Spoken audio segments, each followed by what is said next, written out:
Éric Drouet, l'un des porte-parole des Gilets jaunes, menace le gouvernement d'une mobilisation surprise, qu'il surnomme la Nuit jaune. Une lettre adressée au président, un live sur les réseaux sociaux, une phrase choc.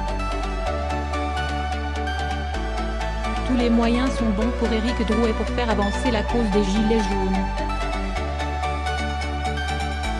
Depuis dimanche, le porte-parole du mouvement annonce une nouvelle mobilisation à venir, la Nuit jaune. Une manifestation non déclarée, qui se déroulerait de nuit, et dont le but est d'obtenir une rencontre avec le chef de l'État. La date n'est pas encore fixée définitivement. Par le biais d'une lettre adressée à Emmanuel Macron, Éric Drouet explique ne pas accepter que ce dernier laisse lettre morte depuis le 17 novembre leurs revendications. Pour le chauffeur routier de 33 ans, les Gilets jaunes ont fait preuve de bonne volonté lors des mobilisations, et mériteraient d'être entendus. Ces 2 derniers samedis ont été relativement calmes sur le territoire, les manifestations ont été déclarées comme vous l'avez demandé, fait remarquer le militant. Les semaines à venir s'annoncent relativement dures pour la France puisque le mouvement va s'intensifier et les Gilets jaunes, sans leader, peuvent se manifester à chaque instant et partout, le jour, la nuit, le week-end, la semaine, avertit le porte-parole, comme on peut le lire dans la lettre ci-dessous. Éric Drouet finit par une pique à l'adresse d'Emmanuel Macron, nous ne craignons plus rien et allons vous surprendre par notre sens de l'effort. Une référence aux propos du président, qui avait estimé que les troubles que notre société traverse sont parfois dus au fait que beaucoup trop de nos concitoyens pensent qu'on peut obtenir quelque chose sans que cet effort soit apporté. Je ne conseille pas à tous de venir la nuit. Après la publication de sa lettre sur les réseaux sociaux, la figure des Gilets jaunes a expliqué dans un live Facebook l'organisation de ce qu'il appelle la Nuit jaune.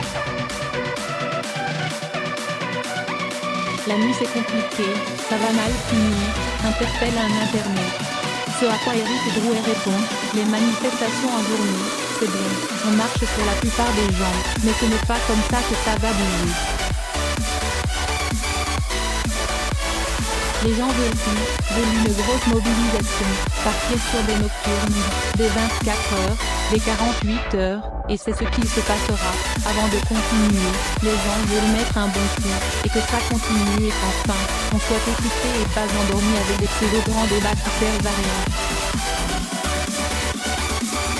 On pense que c'est important d'avoir des manifs déclarées, pour les personnes fragiles, qui ont besoin d'être en sécurité. Et puis, ça fait le nombre. Il rajoute cependant ne pas conseiller à tous de venir la nuit. Pour rappel, samedi dernier, l'acte 10 de la mobilisation a réuni 84 000 manifestants selon le ministère de l'Intérieur, et environ 147 000 d'après le nombre jaune. Que dit la loi ? La liberté de manifester est régie par l'article 10 de la Déclaration des droits de l'homme de 1789. Soumise à un encadrement précis, il faut cependant une autorisation préalable afin d'organiser la mobilisation. L'article 431-9 du Code pénal prévoit une sanction de 6 mois d'emprisonnement et 7 500 € d'amende pour les organisateurs de manifestations non déclarées ou non autorisées.